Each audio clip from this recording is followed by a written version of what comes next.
One of my favorite potters in Georgia is Roger Jamison. He's down in the Macon area. He taught at Mercer College for years. He's retired now, and he fires a big wood kiln a few times a year. It's the most beautiful kiln I've ever seen. He's a very precise craftsman in everything that he does. And I have a piece of his, several pieces of his, but the one that I'm thinking about is kind of an egg basket shape. It's an oval, low, wide basket with a beautiful handle that goes across the middle. It doesn't stick up too high. And in our kitchen, we use it to keep all the coffee making stuff. And it's just this really beautiful object that sits on our counter, and I get to enjoy it every day. And so I'm going to show you how I would approach that form, and we can make our own basket forms that are inspired by Roger. I'll get a picture of it and include it in the end of the video so you can see what I'm talking about. I've got a decent sized piece of clay here, and I'm going to make the body kind of like a bowl and show you how to alter it, and then how to trim the altered shape and add a beautiful, elegant handle over the top. So I'm gonna reset the camera and we'll get to it. All right, I'm gonna do this on a bat so that once I make the alteration, I don't have to worry about preserving it as I pick up a wet pot. It's gonna be pretty wide, and so this is just saving me a little trouble, letting me be a little bit more precise. One of the things I love about Roger Jamison's pottery is that he does minimal decoration. You know, this pot that I have that I'm in love with is just a wood-fired piece, and it's basically just brown. But it's still awesome because your eyes are drawn to the form, and you're not distracted by a bunch of, wild glaze patterns or images or drips and runs. It's just all about the form. So I'm thinking about how wide I want the base of it to be, and I do want to trim this thing. I'm not going to have a big high foot on it, but I want to have kind of a subtle low foot so that the basket sits flat. And so I'm bringing the contact point at the base in a little bit. I'll go ahead and open this up. Because I'll be trimming it, I'm going to leave a little bit of extra thickness in the bottom. I won't trim a lot, so I won't leave a lot of extra thickness. Maybe we'll go split the difference, 3/8 of an inch.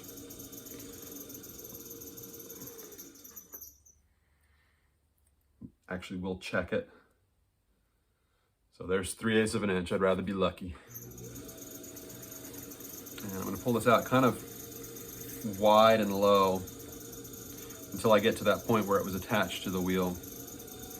I just want to make sure that that inside is nice and smooth. So I'll go in and out, back over it a few times. I love a good curve that originates right in the bottom center.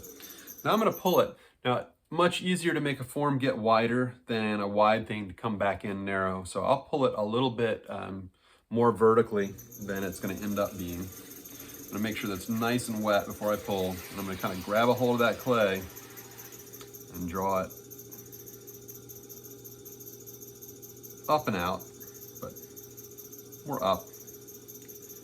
And I started to get a little sticky there. That's a thing that happens, and I was trying to remedy it with the sponge in my hand, but it didn't have enough water in it. And the thing to do if you start to feel it grabbing, alternately as it's going around is stop, because you're pulling it off center at that point. So I am coming back and trying to be extra careful with extra water, get everything back groovy and on center. All right, second pull, I want to really refine this shape. So I'm going to get a little bit more rounded down here in the bottom.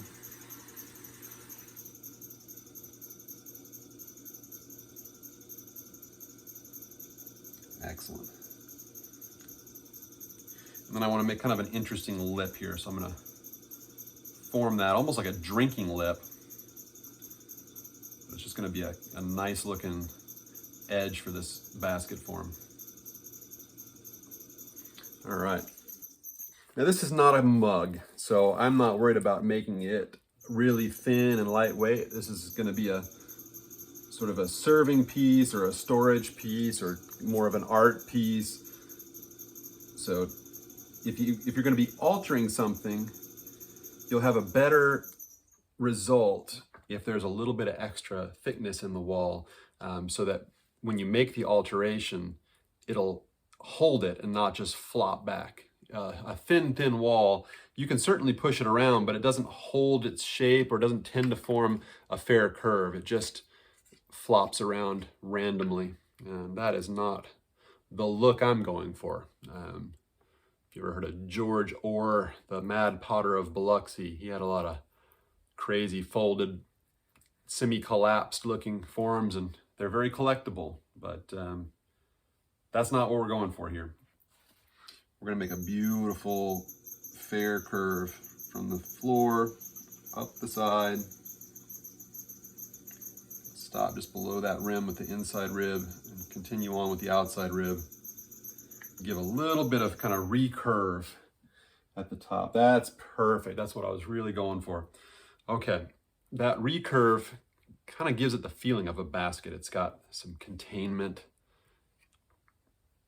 and that's just going to be a really nice, very Roger inspired. His forms are so crisp, so great.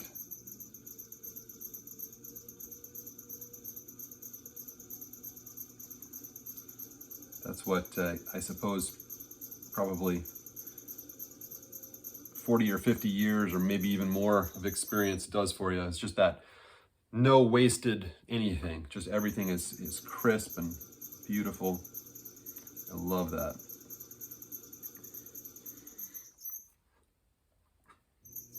Keep leaving a little bit of wet goo in the very bottom that I want to eliminate. That's nice. Okay.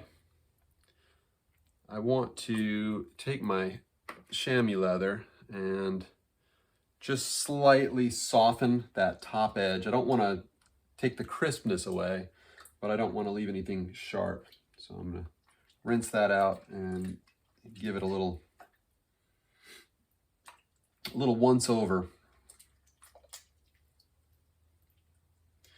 I always want to make sure if you're coming in for a final pass with a chamois too, that you really kind of squeegee the water out of it. I put it between my fingers and just make sure that I'm not going to drop a bunch of water into the inside of my freshly ribbed piece. I'm just going to gently wrap it over that edge and go back into the hand position I was using to form it in the first place. That way it's crisp and nice. I haven't lost the details, but there's nothing sharp up there. Okay, great. So we're going to want to alter this. The correct answer is let this sit for hours until it reaches a soft leather hard stage. For the purposes of video instruction, I'm going to get the torch out and encourage it to arrive at that point a little faster. So here goes. I'm on a plastic bat, so I'm going to mostly focus my torch on the inside. I want to stiffen up this rim so that it'll kind of hold the shape that I squeeze it into.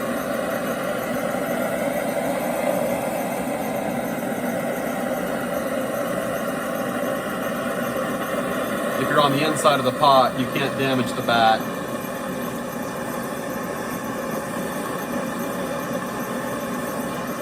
You can do the upper part without messing up your bat. But be careful about torches and plastic bats.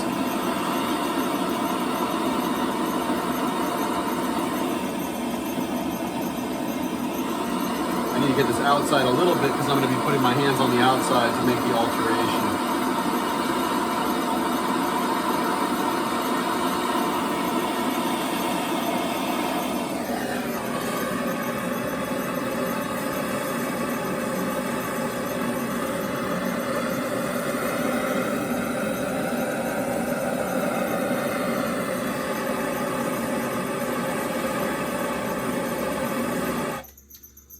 Let's see how that does. So, nice bowl. You could stop here, eat a little salad out of it, but we want to turn this into something that looks a little bit more like a basket. So we want the sides to start coming in where they would meet the handle and look like they're gonna kind of spring a nice arch for the handle. So I need to bring two opposite sides inward. Of course, when I do that, the long sides are gonna go outward. If I just squash the whole thing oval, it's fine, but what it'll do is it'll make the ends that go out long drop lower and the ends that come in go higher. So I'll have something that's more like a, I don't know, like a Pringle or something, but that's not really right. Just higher in the middle and lower at the sides, which I don't love that shape. So I'm gonna try to just bring the middle in and almost go into sort of a figure eight shape with it. I think that's gonna work a little bit better. And I think that's a little bit more like what Roger did on his.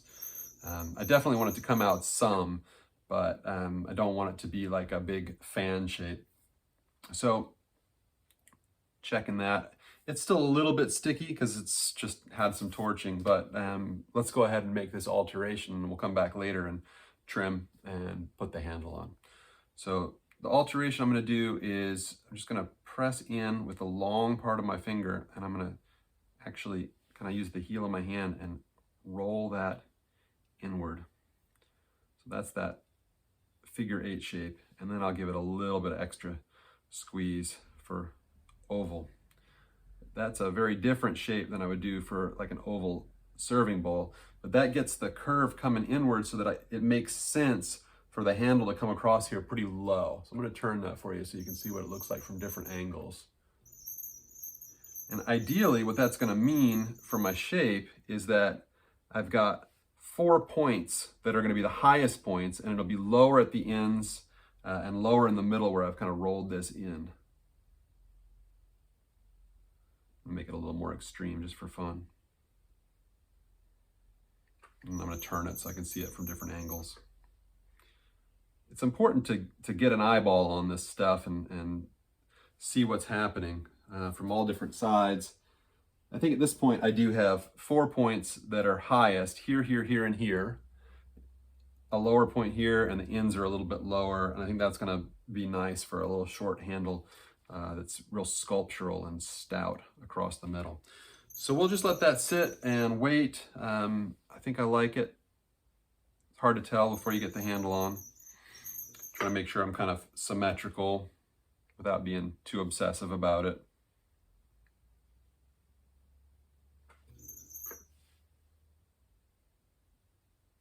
Cool.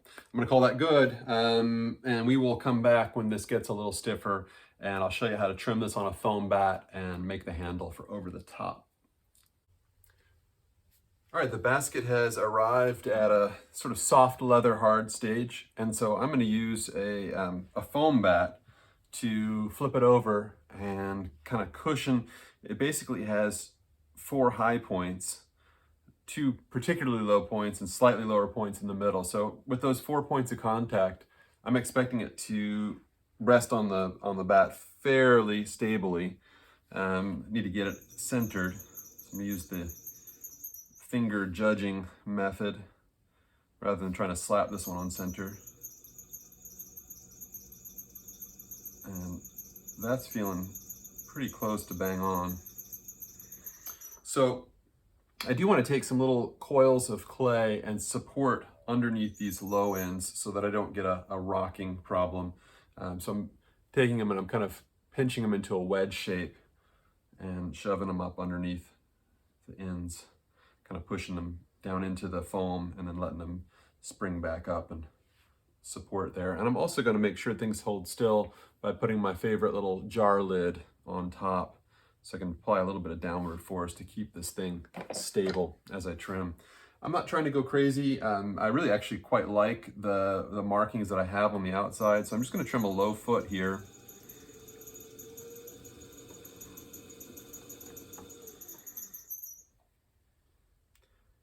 Don't really want to do too much. Whenever you're trimming something that's been altered out of round, it's important to loosen up your grip so you can kind of follow the contours of the pot. You don't want to be really, really firm with the tool, or you can end up making it look less good. So loose grip, and then you can tighten up when you get to the foot.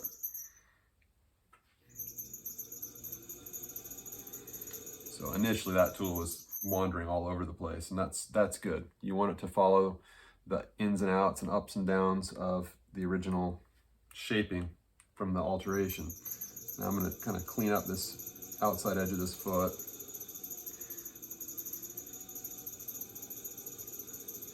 And just do a little light hollowing out of the middle. I didn't leave a ton of excess clay, but there's enough there that I think I can get away with having this sit on a foot. I'm leaving the jar lid in place as long as I can. It is really nice to have that because it just slides on your hand. At some point though, it's got to go.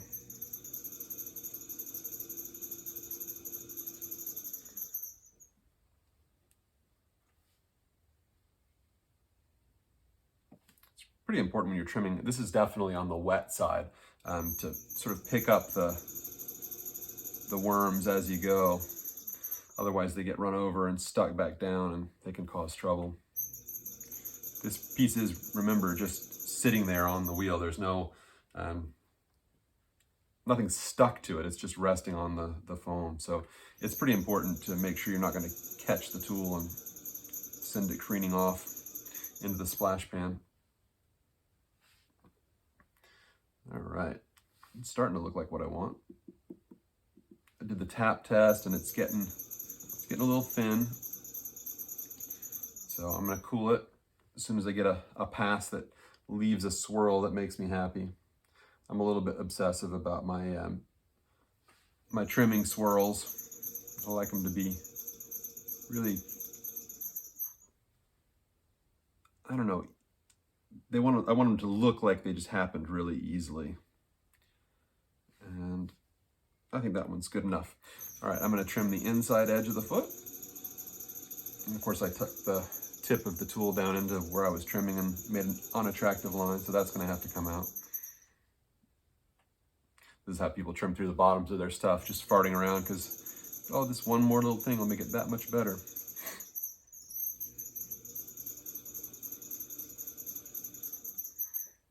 All right, stop, Rob, stop.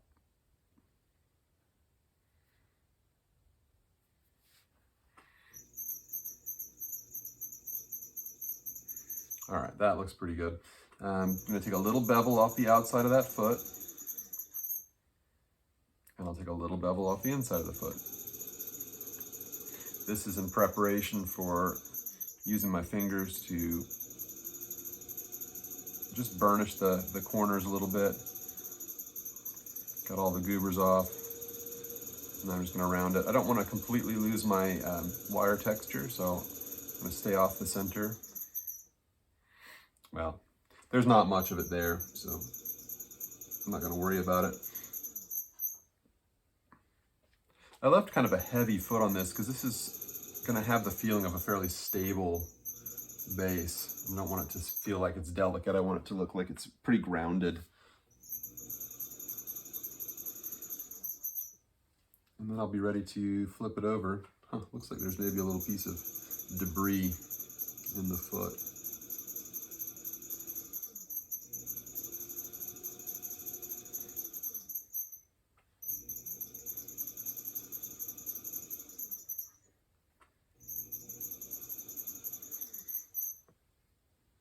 I do pay a lot of attention to these details, so I apologize if that was getting a little bit old. I will stop now and flip it over, and we'll go ahead and get a handle on this thing. So I'm gonna get it on a board, and then we'll pull a handle after we figure out how long it needs to be.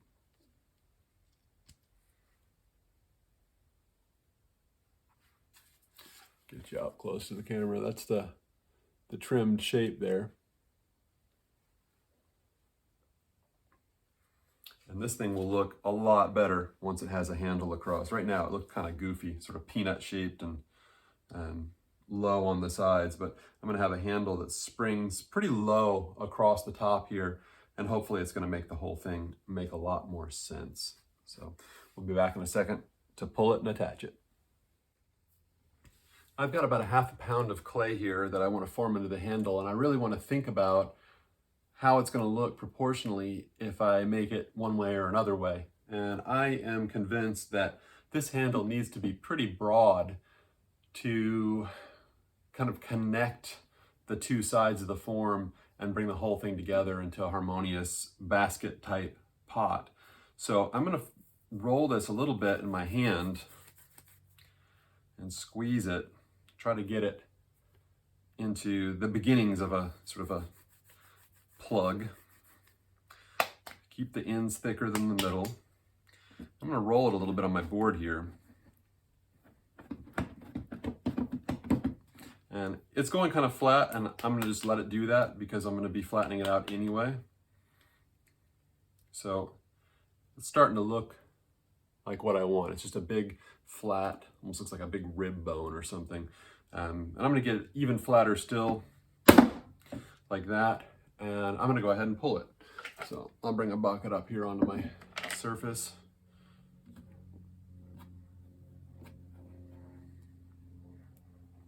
This doesn't have to be very long. I just have to span the opening of that bowl plus a little bit to give it the amount of arch that I want. So here goes.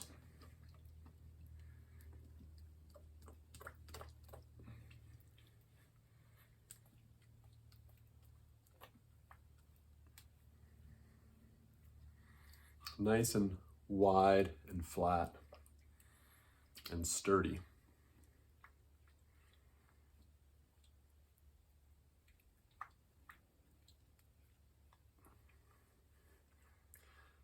I'm going to hold off on adding any more water so that hopefully I can end up with a little bit drier surface and be able to put this handle on for you in a more expeditious way.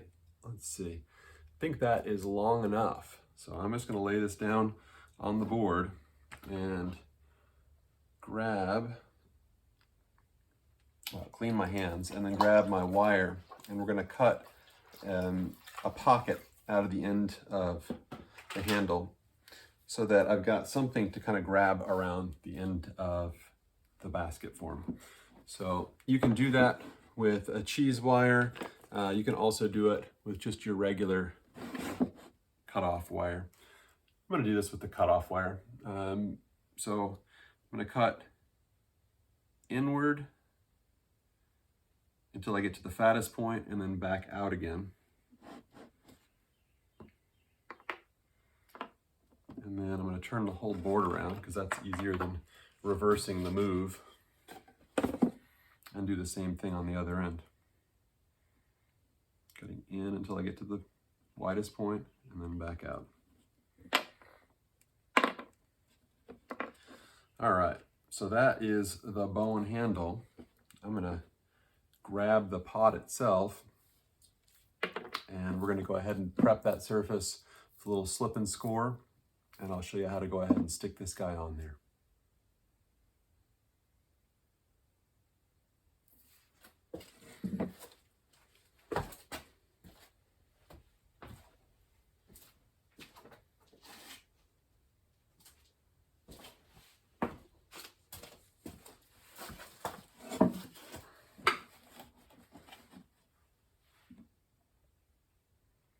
All right, that's going to be just barely wide enough. I may have to kind of squeeze it in a little bit to get it to work. I've got my scratcher tool here, and I'm going to scratch up this inside face of the rim. I'll come a little bit over the outside because that gripping cut that I made on the handle is going to help me wrap it around there.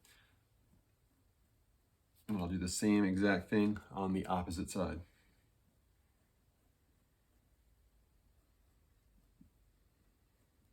And then I do want to add a little bit of moisture to this seam. Not a lot. And I'll only add moisture to the pot itself and not to the handle. The handle's plenty wet. All right. That's looking good and juicy. And now I'm gonna, just while it's sitting here on the board, go ahead and score inside this little fish mouth.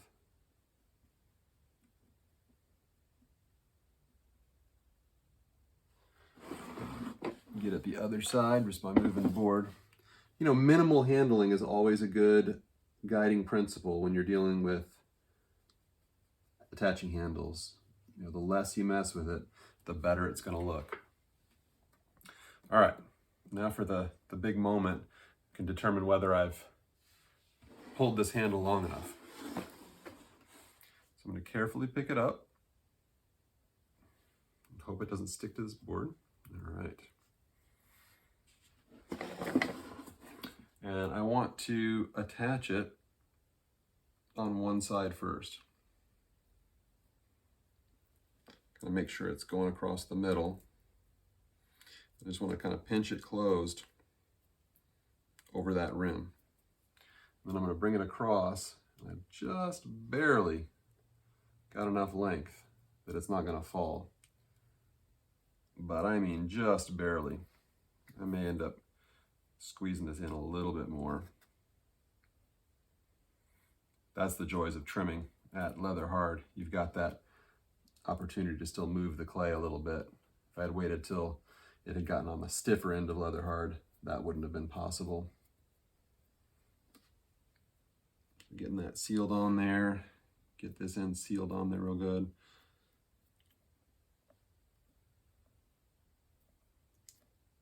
And this is what I was hoping for, is a nice low arch so that it doesn't really stick up that much more.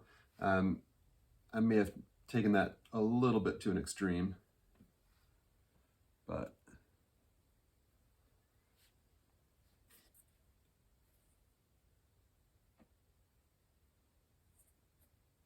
now we got a little bit more rise on that arch. And these things really do function just like an architectural arch would be. You've got to have enough rise or they're not strong. And the smoother the shape, the sturdier they are. If you make them too flat in the middle, you can get into some trouble. Some people at this point would probably run some pieces of plastic or something over the top to kind of hold that shape in. I'm going to hope that the handle will do that job for me. And I'm going to take a dampened finger and just work this curve a little bit till I'm happier. Right now it looks a little lumpity bumpity. And I think that's just about where I want it.